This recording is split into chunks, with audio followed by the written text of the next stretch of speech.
Hai, nama gue Joe, aka Sasuke, dan kali ini gue lagi sedih karena orang-orang yang gue look up to lagi pada kena masalah, lagi pada kena quote-on-quote drama. Yang pertama ada si Clara Dao, influencer body positivity. Gue yakin kalian yang cowok pasti rada bingung dia siapa, tapi gue yakin banget kalian yang cewek nonton video ini, kalian seenggaknya pernah lihat satu short, satu reels, mau itu di TikTok atau Instagram tentang si orang ini. Jadi orang ini namanya Clara dan dia kurus, dia tepos banget, dan dia bilang itu sebuah jeans turun temurun. Dan dia biasanya menghimbau kalau misalnya ya it's okay kalau kamu punya tubuh seperti ini, kalian harus bangga dengan tubuh kalian sendiri.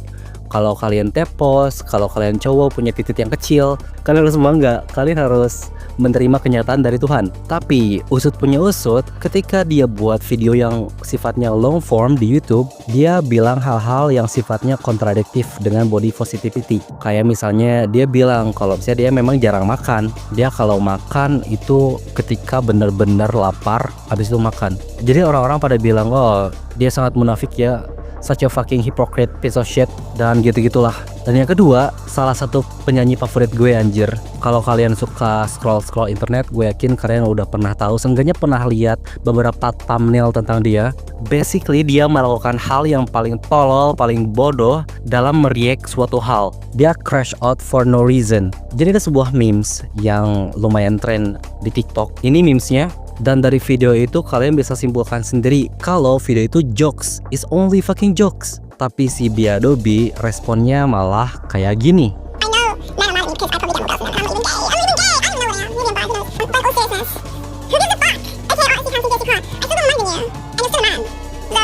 Dan ini respon yang jauh lebih parah daripada kasusnya si Kobo yang ini juga makasih.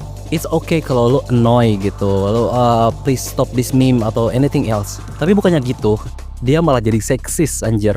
Basically dia bilang kedudukan cowok itu jauh lebih rendah daripada cewek. Jadi gue sebagai cowok dan mendengarkan lagu-lagu si Biadobi, jadi kayak gimana gitu, man, I'm a man bruh. Dan oleh karena itu sekarang internet pada ngejelekin nama dia. Kalian bisa lihat banyak contohnya kalau kalian searching di TikTok atau misalnya YouTube. Nama dia sekarang lagi jelek banget. Dan yang terakhir tentang si Zega, gue mau jujur dan mengaku kepada kalian, kalau misalnya gue ngomongin tentang sebuah drama atau suatu masalah, gue itu menempatkan diri gue di posisi ketiga. Jadi third person ngomongin ini drama ini loh, kayak pendongeng gitu. Dan gue tidak terlalu mengaitkan emosi gue dengan drama itu. Tapi untuk yang kasus ini gue sedikit sakit hati dan lumayan sedih sih sebenarnya. Seumur-umur gue nonton YouTube, scrolling YouTube, ada beberapa video yang gue anggap spesial. Di tahun 2019 gue masih ingat gue masukin satu video bernama The Most Beautiful Shot in Movies.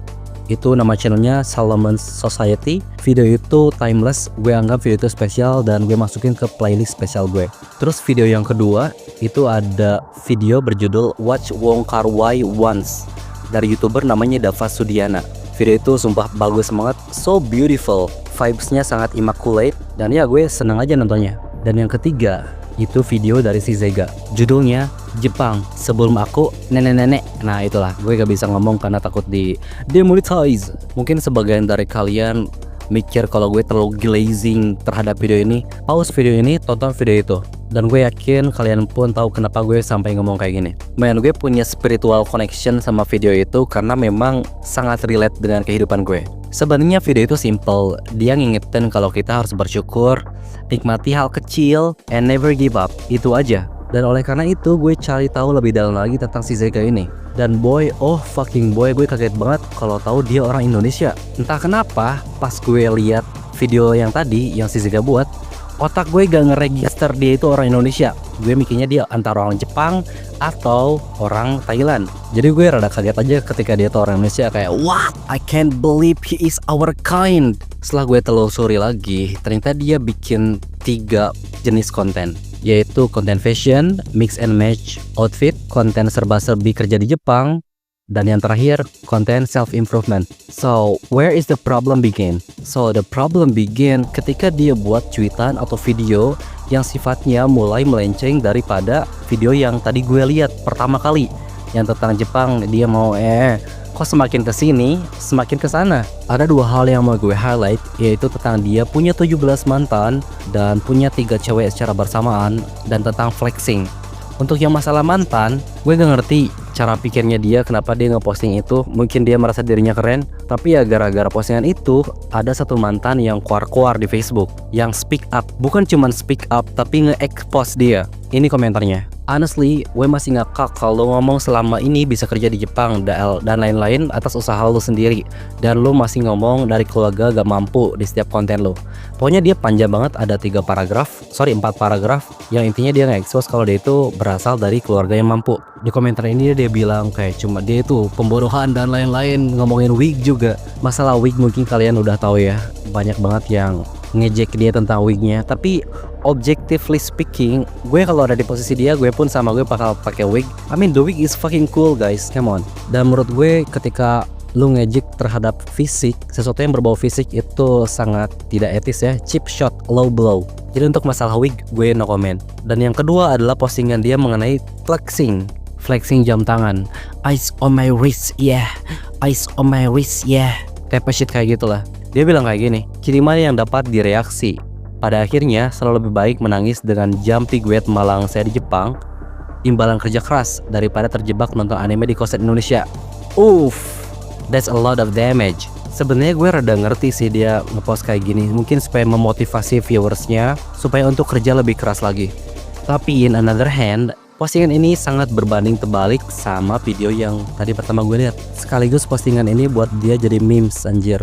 Di postingan ini dia mulai jadi terkenal, mungkin sebagian dari kalian tahu dia dari postingan ini. Dan di postingan itu gue sedikit nyadar betapa pentingnya kita mengenali niche kita, mengenali audiens kita. Karena Zega audiensnya itu orang Indonesia. Di TikTok yang komen-komen orang Indonesia, di Instagram orang Indonesia juga. Yang dimana flexing atau budaya flexing di Indonesia itu rada kurang lah, dianggapnya hal yang negatif, beda sama di luar negeri. Di USA kayak misalnya si Gervonta Davis, dia selfie dengan uang bergepok-gepok dan lihat komentarnya pada positif. Beda di Indonesia. Bayangin fucking Atta Halilintar, jangan Atta Halilintar lah, dia udah gak relevan. Bayangin Deddy Kobuzer dia selfie dengan uang yang sangat bergepok-gepok. Lihat netizen komentarnya kayak gimana. Meskipun captionnya hal-hal yang sangat memotivasi, tapi gue yakin komentar-komentar netizen kalau dia posting foto seperti itu pasti negatif. Sama halnya kayak si Zega ini. Jadi ya dia menurut gue agak sedikit out of touch sih. Dan di postingan ini juga dia sering disebut kayak NPD, Narcissistic Personality Disorder. Meskipun sebenarnya gue gak terlalu setuju sih, karena belakangan ini NPD itu lagi kata yang populer gak sih? Kayak dulu kan FOMO, sekarang NPD. Menurut gue dia cuma immature aja, kayak kasusnya si Biadobi yang tadi gue bilang. Dan karena drama-drama besar tersebut, dia akhirnya klarifikasi di akun Facebook barunya.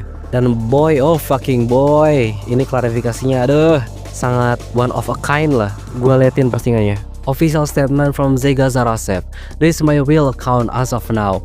It's no longer fun when people, especially some Indonesian, dig into every aspect of my life, including my family, colleagues, workplace, and close friends. Oke, dari paragraf ke-1 ada yang harus digarisbawahi. Especially some Indonesian.